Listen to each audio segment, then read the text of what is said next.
In this video, we are going to talk about puerperium. So, what is puerperium? Actually, it is defined as the period following childbirth. So, actually, after delivery, the time which is present, that is called as puerperium. It also has a limit, like after childbirth till 6 weeks of delivery. So, puerperium is after delivery up till 6 weeks after delivery. Okay, so after delivery, the time period starting immediately after the child is born till 6 weeks, this is called puerperium period. Okay, so immediate puerperium. Okay, so it is in turn divided into three types. One is immediate, one is early, one is late. So what is this time periods we need to know? Immediate puerperium means it is period which is less than 24 hours. So immediate means after the baby is born, less than 24 hours after delivery, that is immediate puerperium. Then what is early puerperium? It is 24 hours to 1 week. As we said, puerperium is total of 6 weeks. In that, immediate puerperium is less than 24 hours. Early puerperium is from 24 hours to 24 hours to 1 week. Okay, and late puerperium is 1 week to 6 weeks. So complete puerperium, late puerperium. Okay, so these are the three types of puerperium. Now let us see how the uterus will be immediately after delivery in our mother. Okay, uterus after delivery. So the position at the level of umbilicus. So first the uterus will be at the level of umbilicus. Okay, or you can say just below the umbilicus. Okay, so the size corresponds to 22 weeks of pregnancy or 20 weeks. So when it is exactly at the rate of umbilicus, it is corresponding to 22 weeks of pregnancy. If it is below the umbilicus, then it is corresponding to 20 weeks of pregnancy. Okay, so after the delivery, the uterus is like this. First at the umbilicus 22 weeks, slowly it will come to below umbilicus level, that is 20 weeks of pregnancy, equal to that. Okay, so coming to the weight of uterus, the weight has come to 1000 grams. Okay, in the beginning, but the weight of uterus will be dropping. How it will be dropping till 6 weeks, let us see. So after 1 week of delivery, you should keep your word after. Okay, after 1 week of delivery, uterus will come back to 500 grams. Half of it is lost, so before it's 1000. Next, after 2 weeks, it has come to 300 grams. After 3 to 5 weeks, it has come to 100 grams. And finally in the 6th week, it has come to 80 grams. So final is 80 grams. So this is how the uterus size is dropping, and even the weight, right? So now let us see height of the uterus. Okay, actually it is 13 centimeters above pubic symphysis. In the beginning, the height of uterus is for example, let us draw this umbilicus, right? So here pubic symphysis. So this height from the umbilicus to the pubic symphysis is 13 centimeter in the beginning. Okay, so till 48 hours of delivery, it will remain the same. Till 48 hours remain same, that is it's still 13 centimeters only. Okay, but after 48 hours, it decreases by 1 point, you should keep here, decreases by 1.25 to 1.5 centimeter per 1 day. So after 10 days, you can say after 10 days of delivery, uterus will become a pelvic organ. So before it was like an abdominal organ because it is coming till the umbilicus, but now it will turn out to, after 10 days, it will turn out to be a pelvic organ, means it will come down here. Okay, so this is how you need to see the height of uterus, weight of uterus, and the level of uterus. Everything we discuss after delivery. Now let us see, after delivery there is a process called subinvolution. Okay, subinvolution. It is any deviation in the normal regression of uterus after delivery is known as subinvolution. Means any deviation in regression of uterus. Actually uterus will regress because when the baby is there, uterus will swell up, because of so many reactions going on because of progesterone, etc., right? But after delivery, the uterus will come back and it will regress itself. Okay, right? So that process is subinvolution. So what is the most common cause of this? That is retained product of conception. So what I am saying, subinvolution is a process where uterus, normally uterus should regress, but in subinvolution what happens is uterus will not completely regress even after delivery. Okay, that is a problem. This is an abnormality. Okay, subinvolution means it is not completely involuting. There is still somewhat remaining. So the most common cause for this is some retained product of conception. That is, some part of conception is still remaining, and or you have some kind of infection. Okay, so in this case, how to manage the subinvolution? You should do first the USG to confirm. After that, you will do the curettage. That is, you will scrape out the extra one. Okay, for any retained products, and also you will give antibiotics. Why you are giving antibiotics? For any kind of infection. So according to the cause of this subinvolution, you will give the treatment. And note that curettage in postpartum period can lead to Asherman syndrome. This is very important.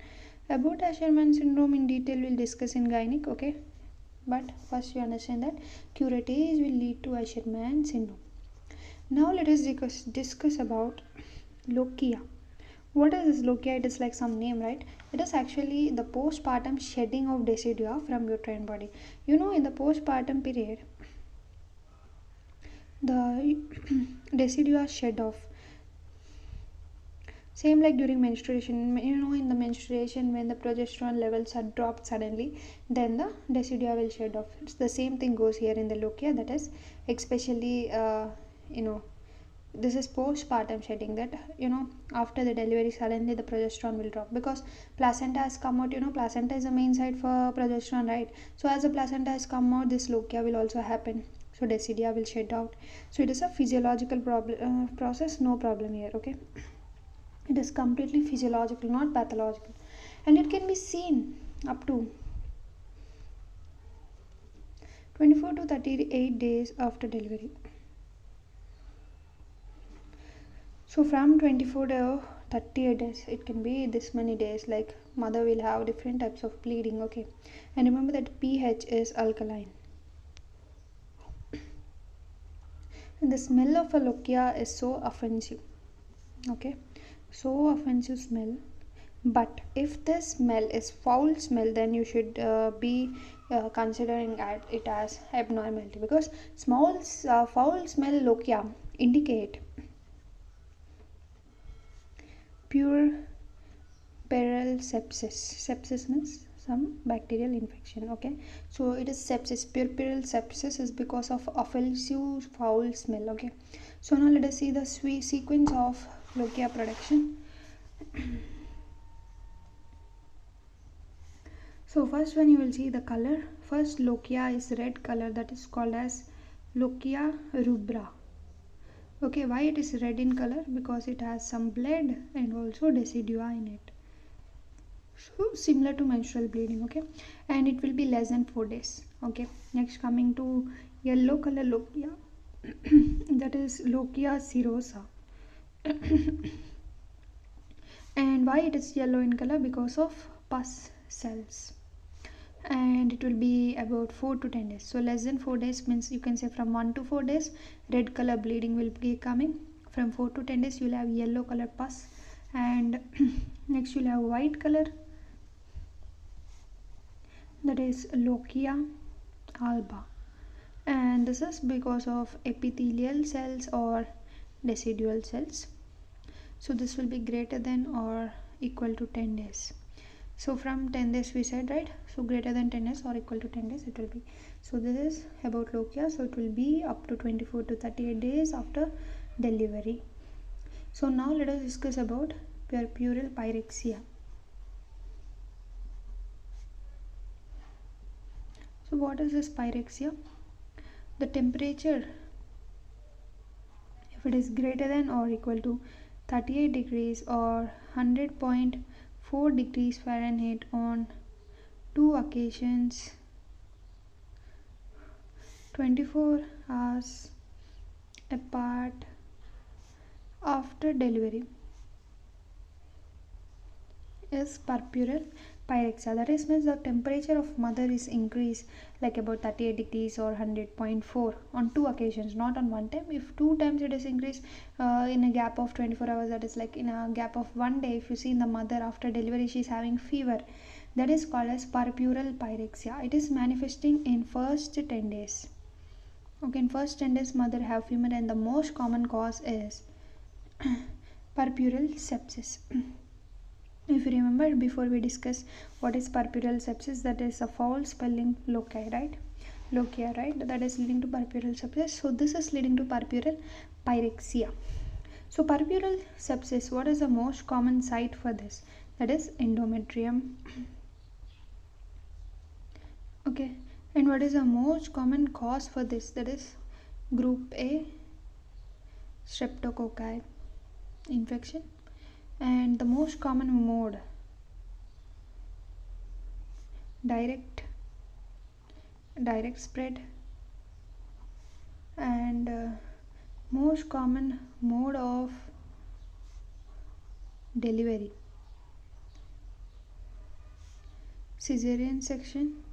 Okay, and most common organism associated with late onset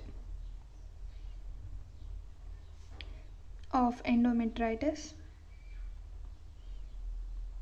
is chlamydia, and the most common cause of mastitis, Staph aureus. Okay, and the management of puerperal sepsis is clindamycin plus gentamicin. Okay, now note that add ampicillin if enterococcal infection is present. Okay,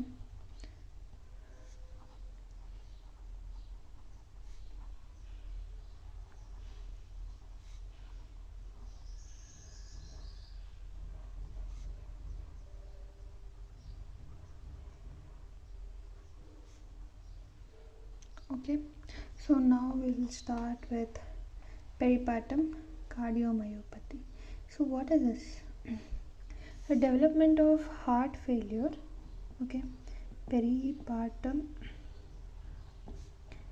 cardiomyopathy means in the mother you will have heart failure in last month of pregnancy or within 5 months of after delivery. So within 5 months after delivery or in the last month of delivery, mother is showing heart failure symptoms, or mother already have heart failure, that is peripartum cardiomyopathy. So there are having some prerequisites for this. That is the female with no history of any prior. The female in the beginning doesn't have any heart disease. Okay, and no identifiable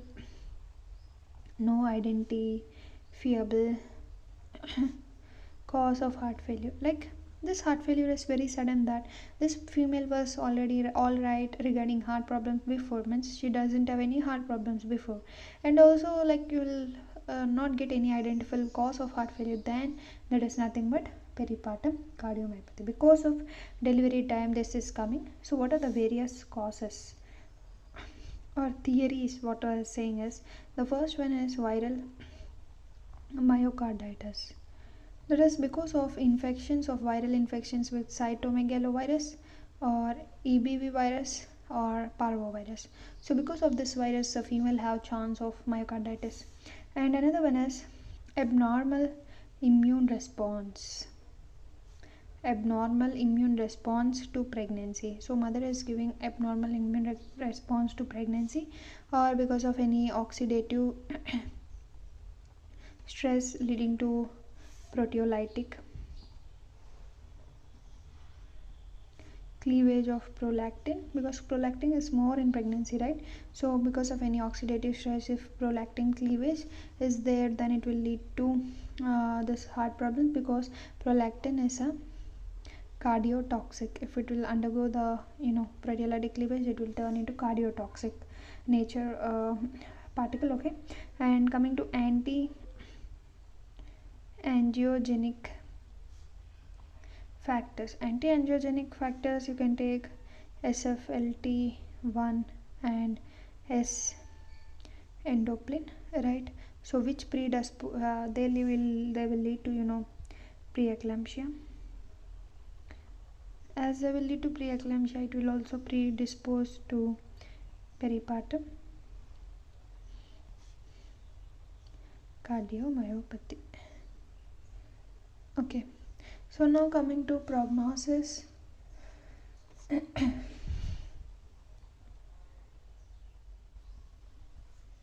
50% cases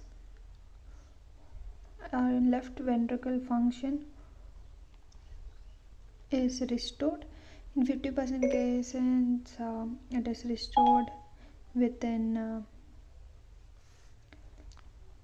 6 months of delivery.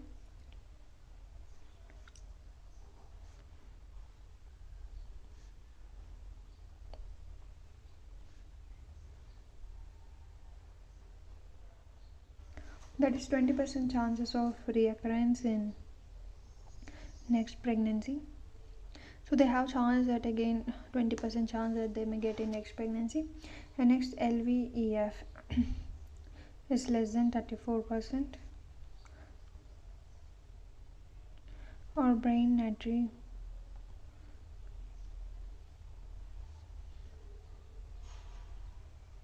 peptide is greater than or equal to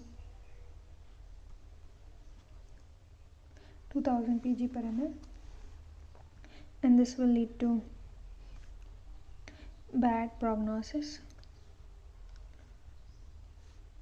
and increased chance of recurrence.